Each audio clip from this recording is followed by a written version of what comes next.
Hi, I'm Julia Stephanie. We hear a lot of homophobia in the media and just in society in general. I mean, you can't escape it.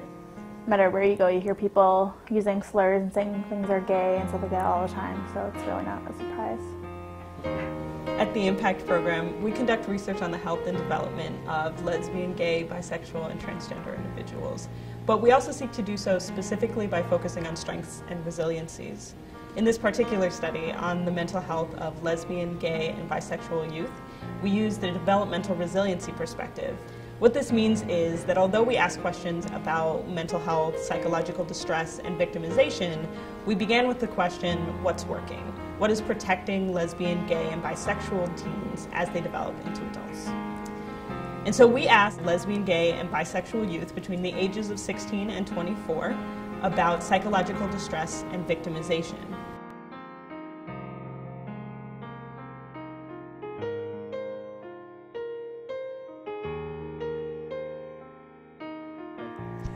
Hi, I'm Joe Marnin. I don't find that statistic surprising, especially with the amount of bullying that goes on in high schools, and I think that that the level of homophobia and the lack of understanding is really pervasive throughout American culture, and it's going to take a lot to change that. But that statistic is, while not surprising, very alarming. I rarely say anything direct because I feel like people don't want to seem homophobic, or they just don't have the guts to say things to people's faces. So like I hear a lot of little like snide comments behind people's backs, or just using like slurs, or they say things that are offensive because they're just not educated on why it's offensive. They're just not aware of the issues.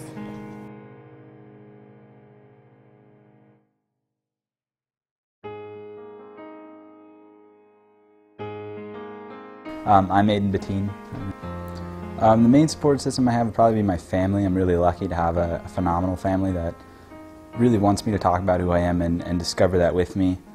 But also the online community is probably the biggest support system that exists, especially for transgendered people.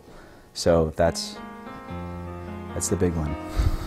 The internet community, there's a really big YouTube movement. That's the most specific thing, where people are documenting their stories, their experiences, and the processes they're going through, so you can find people to connect with that have similar stories as you, which I think is awesome.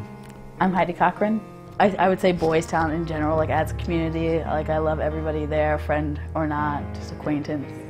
My name is Amelia Menton. I think these support systems are absolutely necessary. I mean, these are where students go to when they're questioning themselves and they're trying to find individuals who are going through the exact same experiences. Yeah, I'm Kira. I'm a junior. I think it's really important because, I mean, especially when you're victimization, you really just feel alone. I mean, you're being picked on for one specific thing, or just basically just because you're you. Or so knowing that there's somebody who still likes you despite this thing, this problem, or you know, they still care, they're still there. You know, someone actually gives a damn about you, which is good. My name is Rachel Oyola. I definitely think the main reason that more male youth are out is because like the face of the LGBT population is like a gay man. So I definitely think that's the reason that like more men might feel comfortable coming out. But then there's also the idea of like masculinity and how it's kind of looked down upon for a man to act more feminine, whereas for a woman to act more masculine, it's not as looked down upon. So I feel like that's why more victimization, more bullying occurs towards gay men.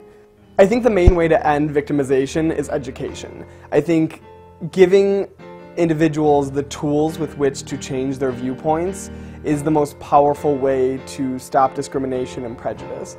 And I think that as an LGBT individual, unfortunately part of our struggle and part of our continuing struggle with being out is that we have to deal with this victimization. And I think for us it's learning how to deal with it in a constructive way and to be able to go out and educate these communities.